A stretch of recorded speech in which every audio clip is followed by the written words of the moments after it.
The Apple Silicon MacBook lineup is really, really good right now. If you want small, lightweight performance, you can go for a 13-inch MacBook Air. If you want to be a little bit more powerful but still compact, you can get a 14-inch MacBook Pro. And if you want balls to the walls and the largest screen possible, you've got yourself a 16-inch MacBook Pro.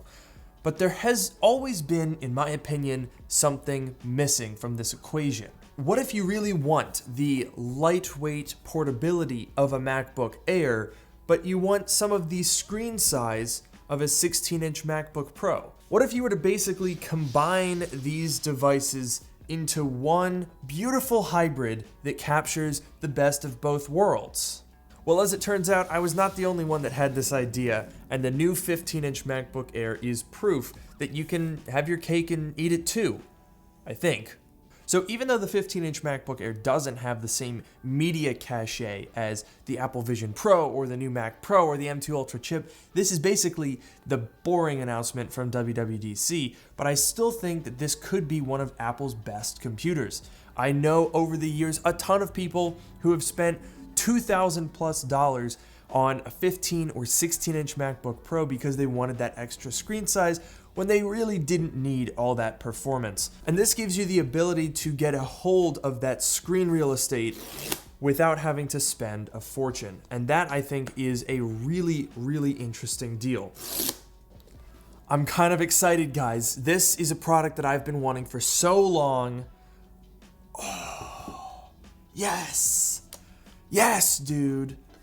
That looks so good. What do we get in the box? Usual accoutrement. We've got a tiny 35-watt USB-C dual port USB-C power adapter, and we've got a color-matched Starlight braided power cable. That is pretty nice. Are the Apple stickers color matched? They should be. Yes. Oh yeah, that's nice. So the 15-inch MacBook Air itself, this is really thin and really light. Oh, I already like this a lot. Let's get that peel. I'm not gonna waste time. You guys have probably seen this 100 times already by now. Ooh, yeah. I know I already have Starlight for the 13-inch MacBook Air, but I couldn't resist because I really like this color. It's silver but with a hint of gold, and it's just the right amount of subtle but not being silver because I'm kind of done with silver and space gray. Let's open it up and take a look around. This is an incredible looking computer. Ooh! Ooh, that looks good. Look at that, those smooth palm rests. We don't have speaker grills. We don't have the painted keyboard well. It's clean and minimal, and it's so thin. 11.6 millimeters, guys. That means that this MacBook is as thin as the original iPhone. That's pretty crazy. Oh yeah. Oh, I like this. This is the dream MacBook for me. I've been asking for this for ages, and they finally did it. And I just have gone through the setup. I haven't even done anything on it, and I'm already excited. I'll tell you why. It's thin, it's light, it's fanless, it's a MacBook Air, but it's big, and it has screen real estate. Oh, I like this. You're my favorite now. But I gotta tell you, there's been something on my mind lately, and that is, I wanna know what it looks like on the inside. Do we have a bigger heatsink? Does that mean that this thing is going to perform better than the 13-inch MacBook Air?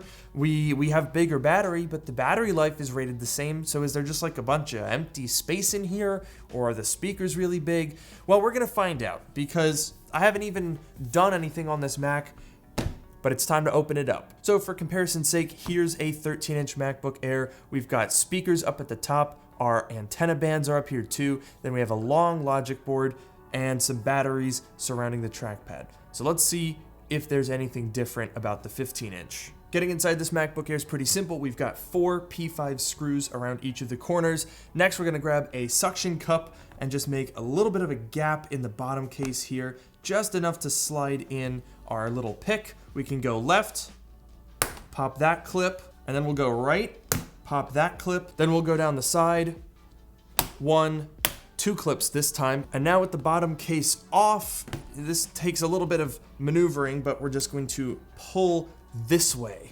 parallel to the MacBook. There we go. It's not the easiest thing to do, but it's not too bad, and realistically, you probably never need to do this anyway. Wow, that is really just a larger version of what we just saw. There are slightly larger battery cells, it seems, and you can see the speaker drivers have been extended, but they actually now go around the logic board. Holy cow, that logic board looks nearly identical. Are they interchangeable? Could you switch the logic board between these things? I can't imagine that you could, because they're extending the USB-C port somehow. This like clips on directly, but over here is a little bit different. This side has different screw mountings, so I don't think you could swap that over.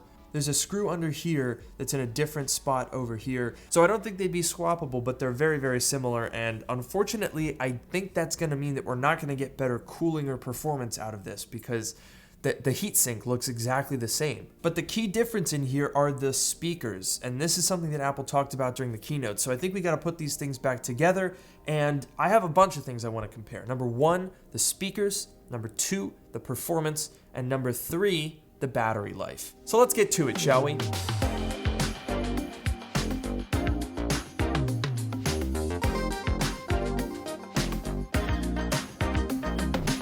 Let's start with a speaker test, because Apple made a big deal during their keynote address about the speakers in this thing, with spatial audio, increased number of drivers, but how does it actually compare to the 13 and 16-inch MacBooks?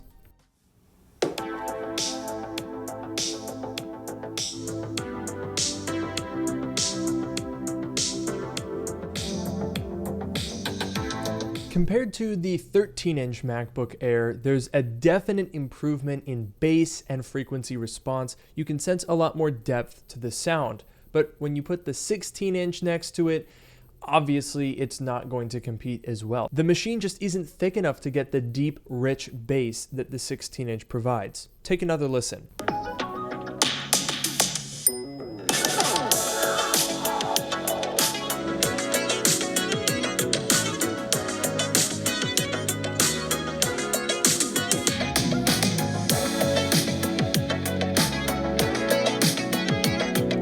Now, of course, Apple loves to tout their speaker technology, and there is nothing wrong with the 15-inch MacBook Air. It's just that when they make these grandiose comparisons, you kind of imagine that the sound is going to be groundbreaking, and it's not. I mean, it's really, really good, but it's not groundbreaking. It's nowhere near as good as the 16-inch MacBook Pro. I mean, just listen to the technical details at the beginning of this song on both devices.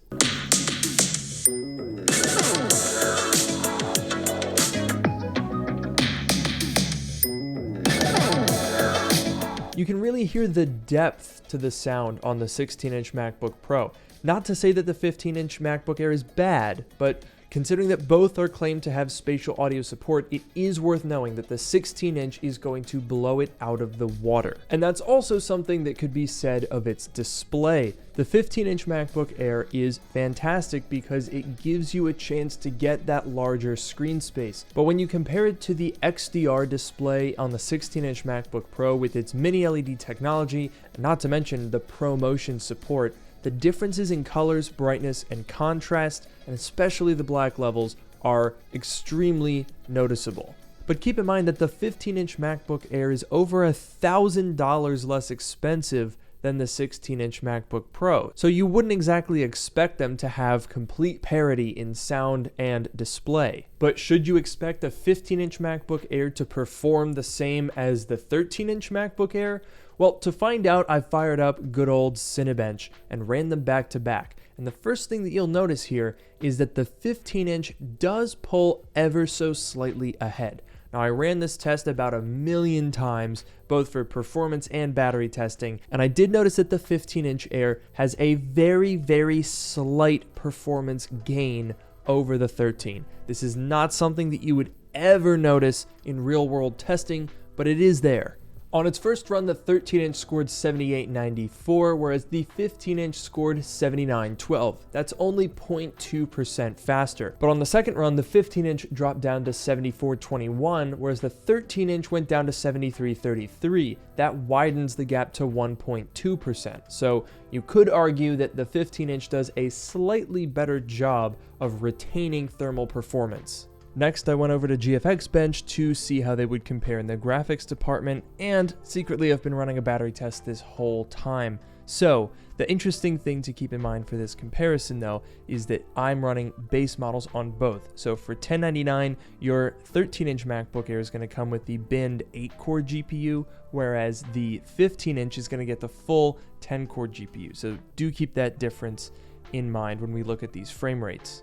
So weirdly, in some cases, the 8-core outperforms the 10 and vice versa, but overall, the 10-core 15-inch MacBook Air is 7.3% faster in these tests. So now let's get to battery life, because as I mentioned, I've been running a battery life test this entire time. And this is an interesting test because Apple was claiming 18 hours of battery life, exactly the same as the 14-inch MacBook Pro and the 13-inch MacBook Air. But is that actually true? Well, in my testing, which included 4 back-to-back Cinebench runs, 2 GFX Bench runs, as well as 20 minutes of video playback, the 15-inch got down to 63% battery remaining, where the 13-inch got down to 59%. So definitely an interesting comparison. The way Apple made it seem in the keynote, it's basically like choosing between an iPhone 14 and a 14 Plus. Same thing, bigger phone.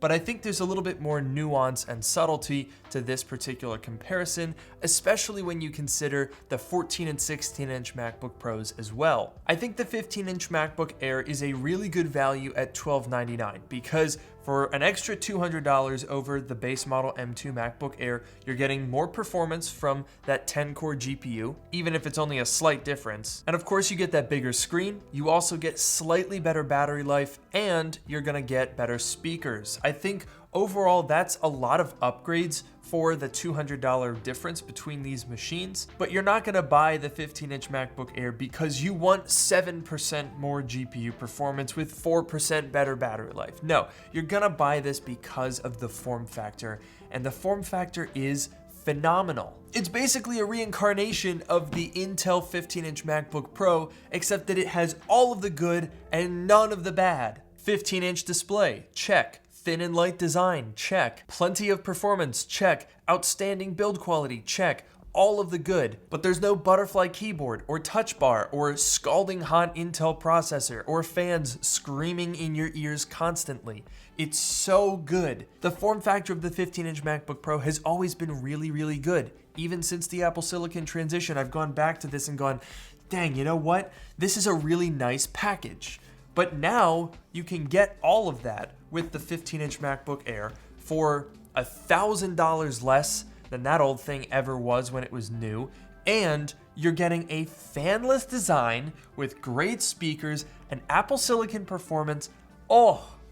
It's so good. The only thing you have to watch out for is your configuration. I always review base models because base models always fit neatly into Apple's pricing structure, but slap a couple of upgrades on this guy and you're fast gonna be breaching $2,000, at which point you gotta pump the brakes and go, hey, maybe I should be buying a 14-inch or a 16-inch MacBook Pro at this point because you're gonna get a lot more performance.